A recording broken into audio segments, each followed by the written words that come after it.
विधायक बनने के बाद गोकुल सेतिया इन दिनों एक्शन मोड में नजर आ रहे हैं, जहां डीएपी खाद की किल्लत को लेकर आज गोकुल सेतिया कृषि उपनिदेशक कार्यालय पहुंचे और औचक निरीक्षण किया। इस दौरान उन्होंने कृषि उपनिदेशक से भी मुलाकात की और डीएपी खाद की किल्लत को लेकर उन्हें अवगत करवाया। साथ ही स्टॉक को लेकर भी जानकारी दी। आपको बता दें कि किसानों और समर्थकों के साथ आज कृषि उपनिदेशक गोकुल सेतिया पहुंचे थे, जहां पर उन्होंने जल्द से जल्द किसानों की समस्या को दूर करने का भी कृषि उपनिदेशक से डिमांड की।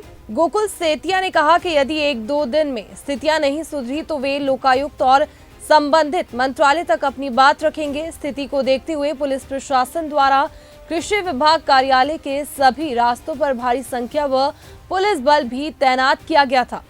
मीडिया से बातचीत करते हुए विधायक गोकुल सेतिया ने कहा कि उन्होंने आज कृषि विभाग के अधिकारियों से मुलाकात कर उनसे कहा है कि डीएपी खाद की मांग को लिखित में सरकार को भेजा जाए और जो भी किसानों को दिक्कत आ रही है उसे दूर किया जाए। ये बता रहे हैं कि जितनी खाद इनके पास आई, बेशक वो सेंटरों के अंदर गई हैफेड के थ्रू, बेशक वो डिस्ट्रीब्यूटर जितने बैठे हैं उन तक पहुंची है। तो ये कहते हैं हमारी तरफ से तो रिक्वायरमेंट भी भेजी गई है सेंट्रल गवर्नमेंट को कि हमारी इतनी रिक्वायरमेंट है, और ये कहते हैं हम अगले आने वाले 2 दिन के अंदर हमारा और रैक भी आ रहा है। और मैंने इनसे पूछा कि किस प्रकार से आपने डिमांड भेजी है, तो रिटर्न में इन्होंने डिमांड अभी तक नहीं भेजी।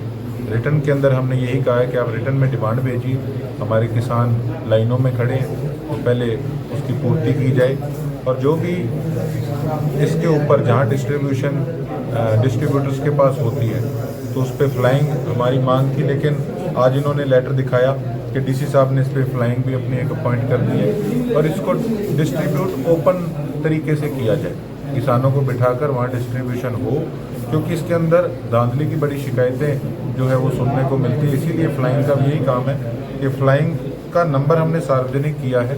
लोगों को तो पता ही नहीं होता कि कोई फ्लाइंग भी बनी हुई है या किस प्रकार से हमने किसको शिकायत करनी है, तो फ्लाइंग का नंबर भी हमने इस पर ओपनली सार्वजनिक तौर पे सबको दिखाया। आप इसकी अलग से एक फ़ोटो क्लिक करके लगाइएगा कि जिस एरिया के अंदर आपको लगता है ब्लैक हो रही है, कोई दिक्कत आ रही है, तो आप इनको कॉल कर सकते हैं। और देखिए, खासकर जो मेरे सिरसा विधानसभा, वैसे मेरे लिए सभी बराबर हैं, लेकिन खासकर देखो जिस एरिया की मुझे नॉलेज है, जहाँ पर हमारे खुद के किसान भाई हमसे जुड़े हुए हैं, वो मैंने चिन्हित किए हमारे गांव। तो वहाँ पर ये जैसे आईडी प्रूफ लेते हैं कि किस किसान को हमने कितने बैग दिए हैं, तो वो हमने इनसे डिटेल मांगी है कि कितनी वहाँ पर खाद के बैग पहुँचे, कितनी एमटी पहुँची और कितनी वहाँ डिस्ट्रीब्यूट हुई, सही ढंग से डिस्ट्रीब्यूट हुई, किसानों तक पहुँची भी है या उसके अंदर कोई धांधली हुई है। इसको हम ग्राउंड पे बात करके किसानों से इसको रीचेक कराएंगे। और उसके साथ साथ जिस सेंटर के अंडर बेशक सिरसा विधानसभा का गांव है या किसी और विधानसभा का गांव जुड़ा हुआ है, उनसे भी किसानों से हम संपर्क करेंगे, बेशक सरपंच से संपर्क करें।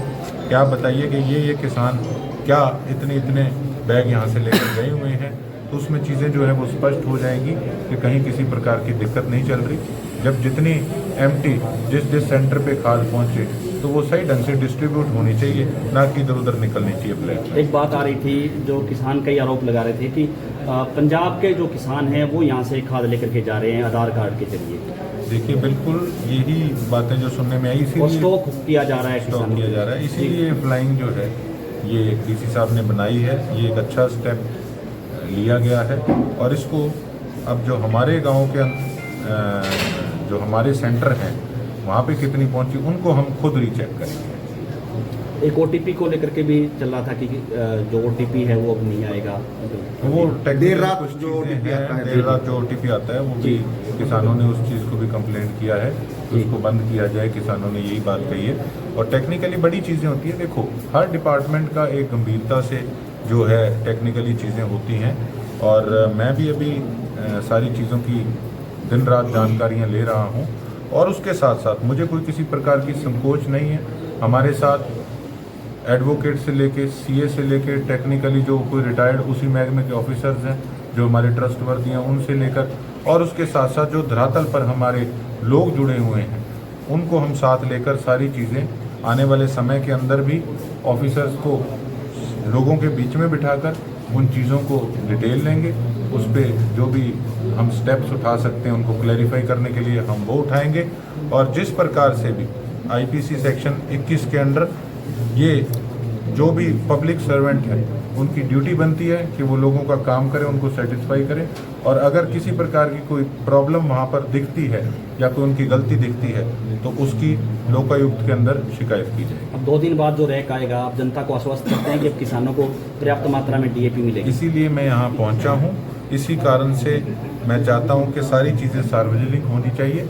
मेरा प्रयास है और हर प्रकार से मैं धरातल पर रह के इसकी चेकिंग भी हम लोग करेंगे और पूरा प्रयास करेंगे कि किसी प्रकार से हमारे किसानों को कोई दिक्कत ना आए। गोकुल भी कहा कि अगर स्थिति नहीं सुधरती है तो लोकायुक्त में भी जा सकते हैं। बिल्कुल जाएंगे जी, बिल्कुल जाएंगे। और एक महकमे के लिए नहीं, मैंने कल पब्लिक हेल्थ डिपार्टमेंट में भी बात की है, जो तकरीबन 350 के करीब कंप्लेंट्स आई हुई थी, तो उस पे अभी तक सिर्फ 13-14 कंप्लेंट्स पे जो है काम हुआ है।